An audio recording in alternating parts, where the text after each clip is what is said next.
Today we're joined by Mark Andrew from the Olive Tree Cancer Support. The charity began over 25 years ago as a simple coffee morning, I understand, and has grown into a cancer information support centre, serving people across Sussex and Surrey. Each month, the charity provides hundreds of appointments to people affected by cancer. What's particularly interesting about Mark's journey is that he's arrived here after many years leading multinational companies.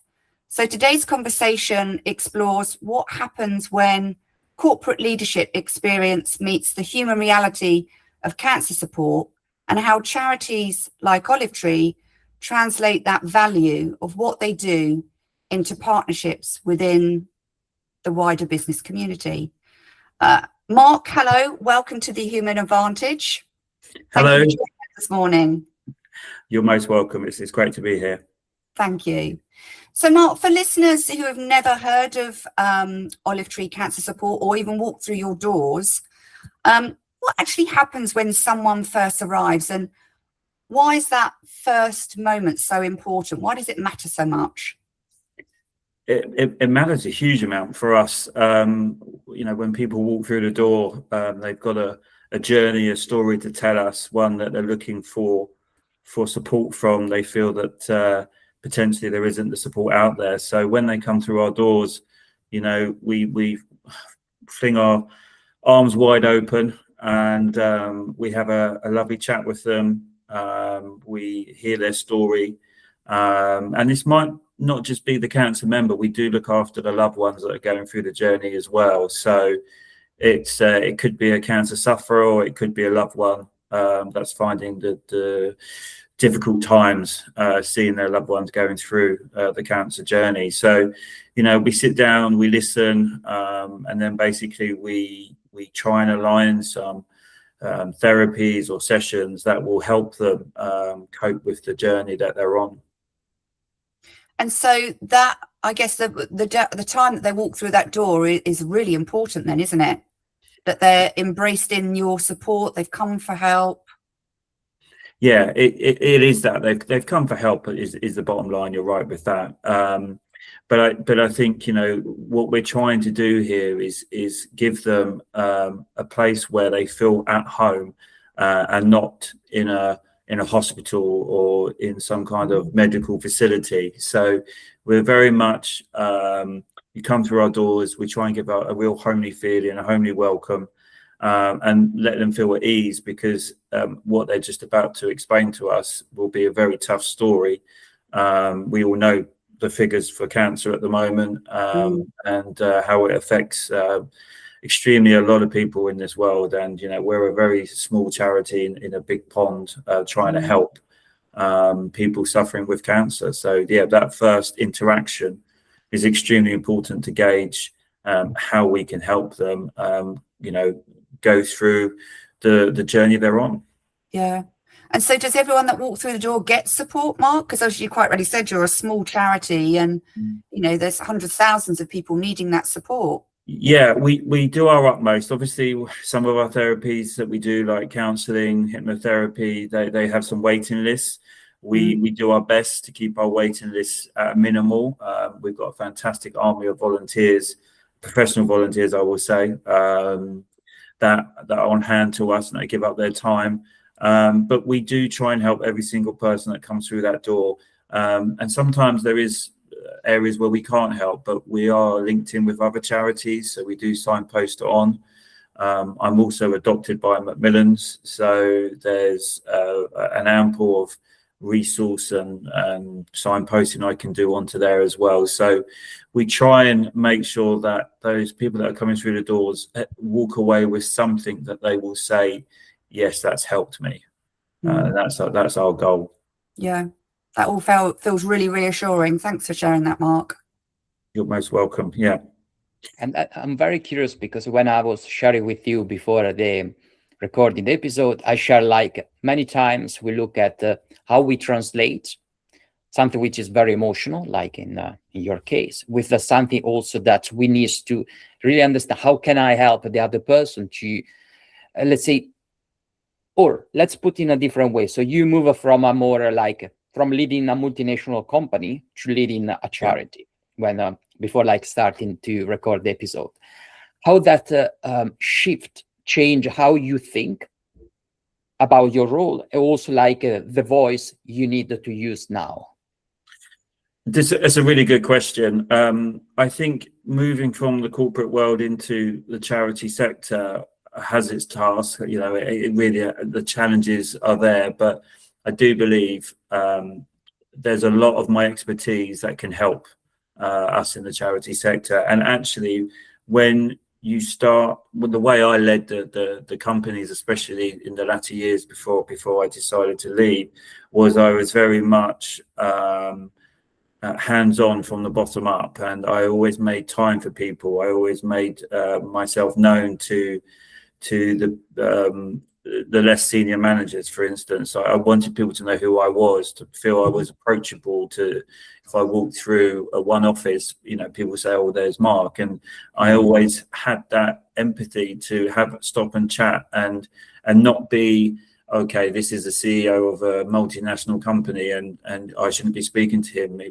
I was never been like that. So transferring the skills over, I felt it quite easy to being able to sit down and speak to people who are suffering and want somebody to sort of tell them, you know, we're going to help you. I mean, we are a non-medical charity. I will make that clear. So, you know, we don't claim to fix people and cure people, but what we try to do is just give that support. So I actually found it fairly easy to be able to transition all those skills that I've had from my past working experience into this role of giving an ear to listen and some real human aspect back to them, that someone's listening to them. Which was I was shared at the beginning, like empathic marketing. I see how can I put myself in the shoes of the other person to really understand where they are in their journey. In your case, like it's a journey where you help people with, and exactly the same with the marketing, because it's communication. How can I help the person to tailor where they are? Each of us are unique, and the more we are empathetic, as you said, the more we connect with the other person. So couldn't agree more. And everyone's different. You have to understand that every person that comes through the door, some are anxious, some are less anxious, some have a lot of more concerns, some have support, some don't have support. So you really do have to listen carefully and really work out how you're going to support them and what needs they really are going to require from us here at the Olive Tree. Wonderful. I think what's also interesting, Mark, you know, you and I might hold the CEO titles, but actually when you work in charity, there's never enough hands. And, you know, everybody has to, you know, roll their sleeves up and muck in. You know, at the end of the day, you're all driven for one goal, aren't you? To support those people that need your help the most. So it doesn't matter what title you have, you know, everybody has a role to play. If there's one thing in my working world, I don't like titles. I've always said you have to have them. You need them for people to understand who you are in the structure. But I've never wanted to be called a CEO. Growing the ranks, you know, from general managers up supervisory stuff. I've never really. The titles mean nothing to me. It's about helping and being a person. And no matter what business you're in, whether it's corporate or charitable world, you're dealing with other people that are just human beings as well. And titles to me, they're not as important as they are to some people. Yeah, you're one team. Everybody, you know, everybody's in it together. So you mentioned earlier, Mark, that you know you've got a really good bank of volunteers. And you know, what do you think it is about Olive Tree that makes people want to show up and give, you know, part of their life? Because if you speak to charities, one of the things they're all desperate to get is volunteers, but you seem to have a really good established bank of them. Is there anything that you can share with us on that? Well, we can always want more volunteers. We never stop wanting volunteers. I will say that. I mean, our volunteers, we have obviously a stretch of them. We have a wonderful army of volunteers that actually do the therapies, and these are professional volunteers, professional people that have got the qualifications, their own practices, etc., and they understand our message and what we're doing, and they donate 3-4 hours a week of their time to come into our centres and provide the massages, the counselling, etc. We then have another army of volunteers that come in and will be receptionists or walk around town for us and do some bucket collections or come on fundraisers, etc., and be there and help understand. A lot of these volunteers were at one point maybe members of ours. So, you know, that's how they want to give back. They've been through the olive tree journey itself and had the support that we were talking about just now whilst they were on that cancer journey. So we are very blessed. I do feel that we've got a great army of volunteers. We try and make them feel part of the olive tree. We include them. We make them feel as if they're employed as such by us. It's very important for us to look after our volunteers. So I have regular meetings with them. I keep them informed of what we're doing. I listen to their feedback because again, you never know. You don't have the answers yourself 100%, no. And you have to be able to listen to people as well, and they will give you good ideas as well as to how we can improve things. So we try and bring the volunteers in and make them very much feel loved, understood, and that they have a voice within the charity as well, and that we do listen. And I think credit to you and what the organisation has created over the years. They've obviously come back because they've been touched by cancer in some form, but actually been supported by you. So, you know, that, you know, in what is a very difficult circumstance, you know, is flipped on its head and very positively, they want to give back. So, you know, and clearly the nature in which you have set your organisation up, you know, they're still giving more. So, you know, fantastic and brilliant to hear. I think over 85 volunteers you've got? Something like that. It goes up and down, shall we say, as most charities will be. I mean, yeah. I think at the moment we do need some more professional volunteers coming in, and we've got some adverts out because we're growing, and that's the unfortunate thing, you know, with the cancer numbers and people tapping into our services now. We're actually finding the need now for some more massages, people that can do niche massages like lymphatic drainage, oncology, and some acupuncture with NADA. So we are actively at the moment seeking to add to those volunteers so we can help more people. Brilliant. And this links to, I was sharing with Karen the other day, sometimes we understand what we do, but we don't maybe feel. There are so many people that they say what they are doing, but they don't feel. In your case, by looking at, I was writing down like a lot of volunteers, they offer maybe 3 hours. Some of them, they went through the olive tree like a journey. It's not just understanding the other person, but also feeling and already experience what the other person is experiencing now. So it's really, really important to have people that they already not just understand, but also experience and give it that kind of maybe feeling without the words. Sometimes it's like the energy that we radiate to other people, that I can really understand what you are experiencing right now.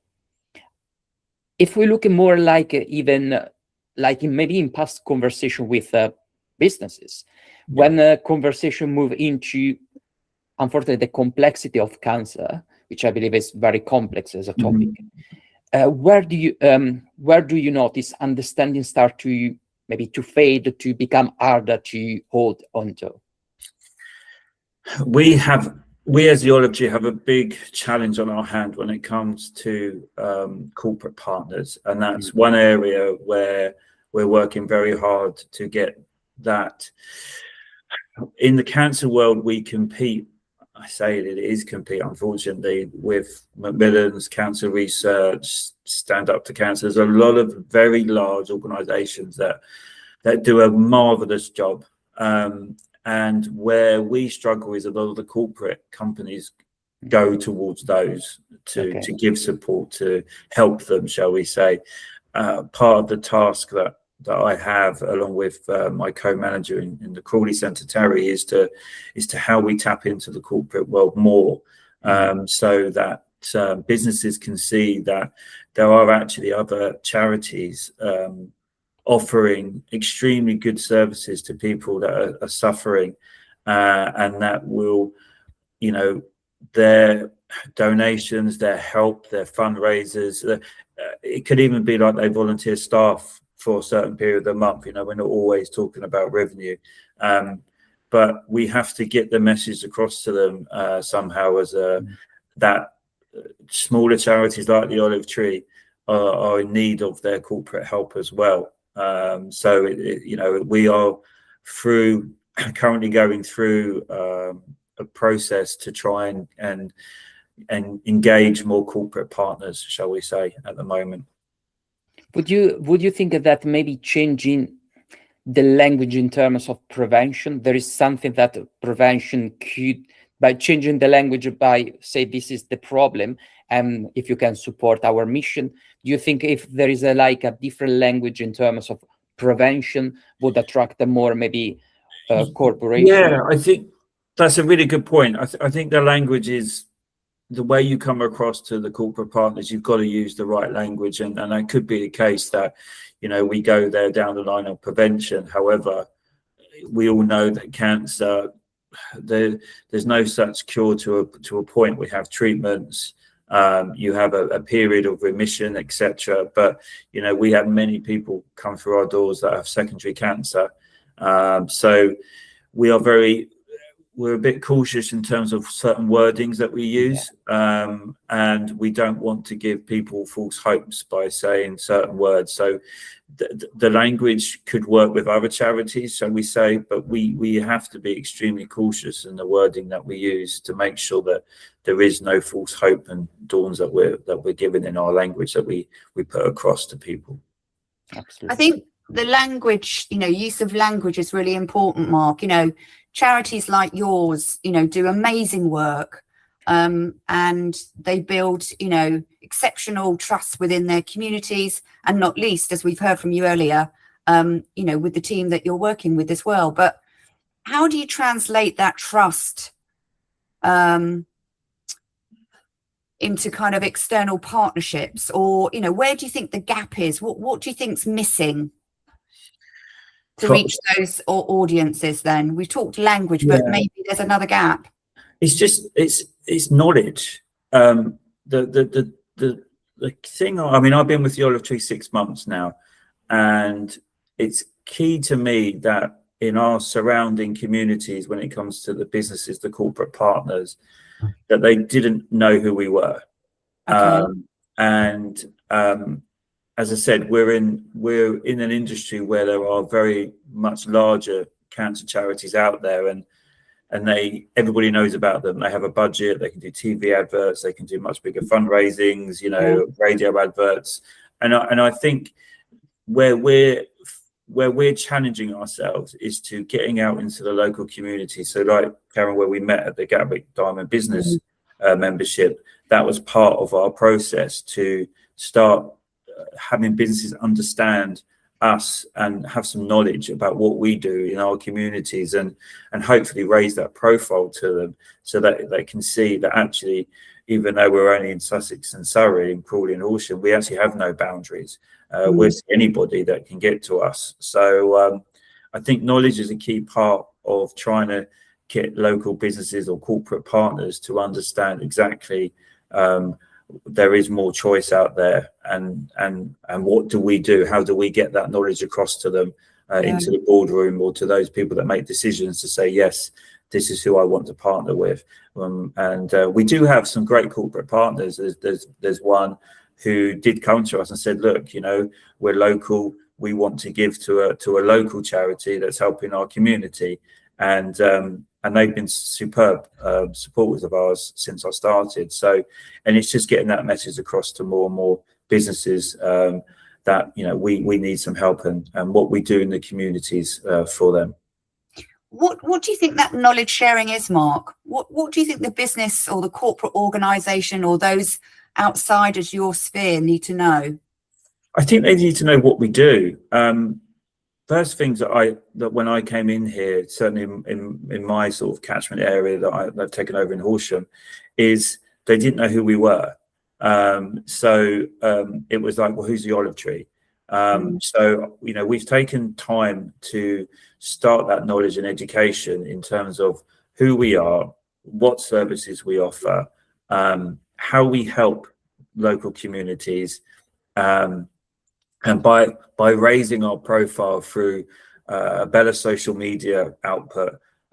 We've got more fundraisers going on. Like this year, we've got our first ever golf corporate day. We've got celebrity football matches coming up. So we've started to. Do you want to do any name dropping, Mark?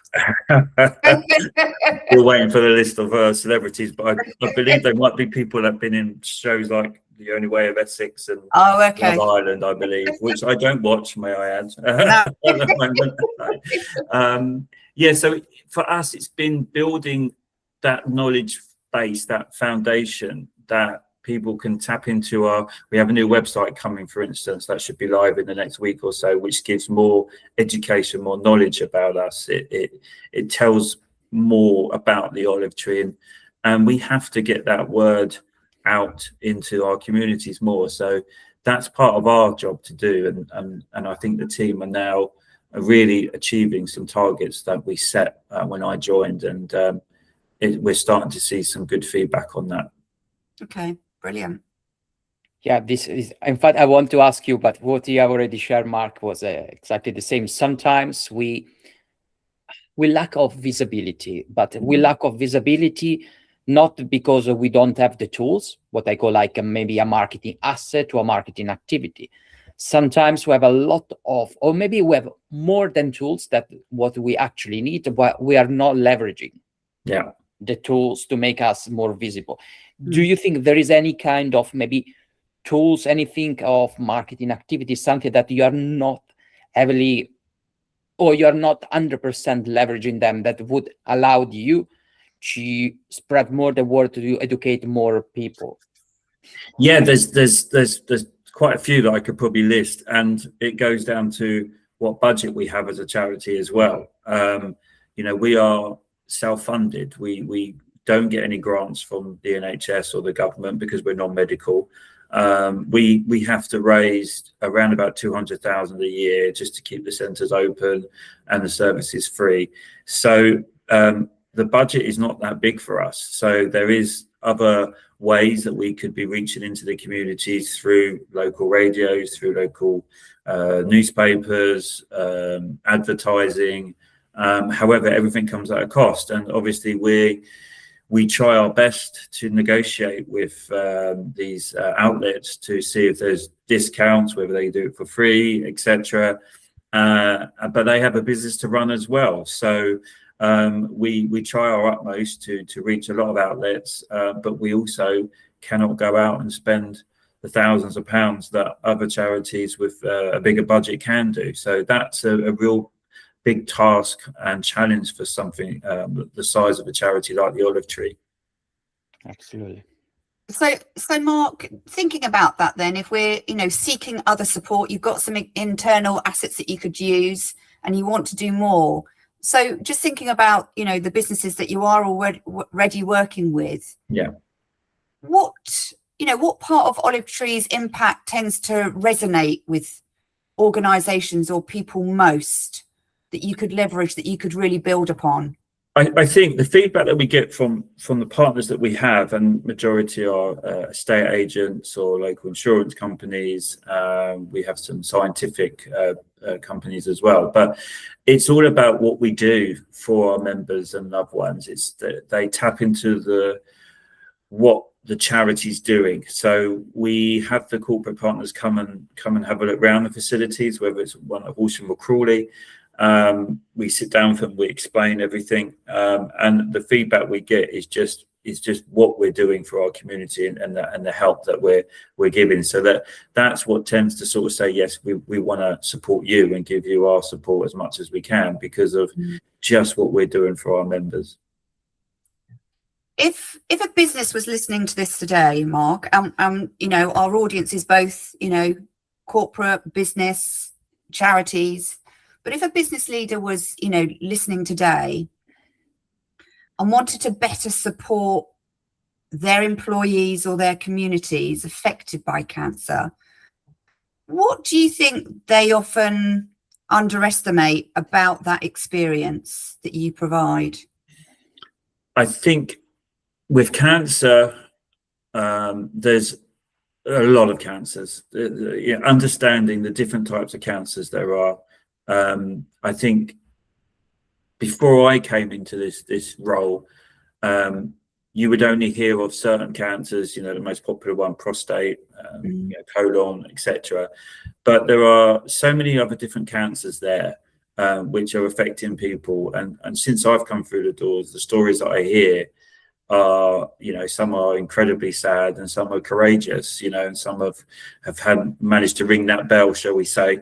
But I think that the business world needs to understand that cancer is a word, but actually there are several types of cancers that people are facing. So it's crucial for businesses to understand that cancer affects, at the moment, 1 in 2. Somebody in their lifetime is going to be affected by cancer or have somebody that they love going through that journey. So cancer is huge. And it's understanding, or getting the business to understand, we need as much help as possible. So if there's any businesses listening now and they want to help, please get in touch with us, because we can educate a bit more in terms of how our therapies help people with cancer, how we can relax them, get their anxieties, their worries, their aches and pains, we can help that part of that journey for them. And many of our members come in, they have a session, come out, and they will speak wonders about the volunteer that's just performed a massage on them or something, and explain how that's really helped them. And those are the stories that we have to get across somehow to those businesses when they're making decisions in terms of if they have a charity partner under, obviously, their CSR regs, etc. So that's what we try and do. I mean, what struck me about our conversation today, Mark, is that it's clear, the expertise that you have, many organizations out there need, particularly around, workforce understanding, supporting employees through cancer, and perhaps, creating more compassionate workplaces. And it sounds like the Olive Tree could do that. Exactly. And also, if businesses are unsure, we do offer to go in and speak to staff and do a workshop and explain exactly what we do. And it's not just businesses. We have a wonderful school that's just linked up with us, and I was going down there and doing an assembly, and of course we had to be very cautious with our wording. We go back around the wording with children there, but we're open to educate businesses. We can come and speak to them, we can show them around our facilities, we can really help them see the journey that some of our members are on, and help and give them a better understanding of what exactly cancer can do to people. It's as I said, there's some stories there that are very horrific, and then there are stories of courageous and people that have fought and come through it. So there's plenty there that we can help educate, and our wonderful team offer so much empathy and love and support to our members that enables us to continue with the services that we do for our communities. Well, thank you, Mark, to everything you're doing, your team are doing, and your fabulous bank of volunteers. It's a service that, we can't thank you enough that you're doing, really. And as you say, 1 in 2, and most of us in some form have been touched by cancer, whether for ourselves or family members, haven't we? Or we've got a close friend that has been. Yeah. Even thank you for sharing the time today with us, because you have a lot of things to think about, to help the charity to achieve their goals, and sharing this half an hour with us. Really... You're most welcome. It's been very, very good for myself, and answering the questions, and just hopefully, it's been educational for people listening as well. Yes. There is any last word that would be, do you think, beneficial for any listener to support you, but also support the charity? Anything that you haven't thought or we haven't asked you that would be beneficial? I'm asking this because sometimes knowledge is not the same as implementation. So we can educate a person, Mm-hmm. but if they don't see that is actionable, something actionable, and sometimes like a business, look from more a business point of view, I want to generate more revenue. But generating more revenue also means that the people within your company needs to feel safe. So it's a lot of emotional thing. There is anything that would be, do you think, very useful for our audience to listen and to support your mission? I think in terms of your audience listening, if there's people out there suffering with cancer right now and they've not tapped in, please get in touch because we can help. You know, don't wait is what I would say. Some people do wait, shall we say? They're a bit worried or concerned about coming in through those doors, like Karen first asked them on one of the first questions. But don't be. There's a lot of love and care available to everybody. So in terms of people that are suffering, I would say to your audience, please get in touch, and we'll try and help you. When it comes to the businesses and the corporate world, I would just say broaden your horizons. There are smaller charities out there that could really do with your help, whether that's you giving volunteers for a certain period in a month, whether that is donations, or whether that's raffle prizes, auction prizes, you know, all of that can help. And I would ask people to that have those leaders, and as we talked about, I was once one. Please just remember that smaller charities do exceptional jobs, just like the larger charities that we hear on national TVs and etc.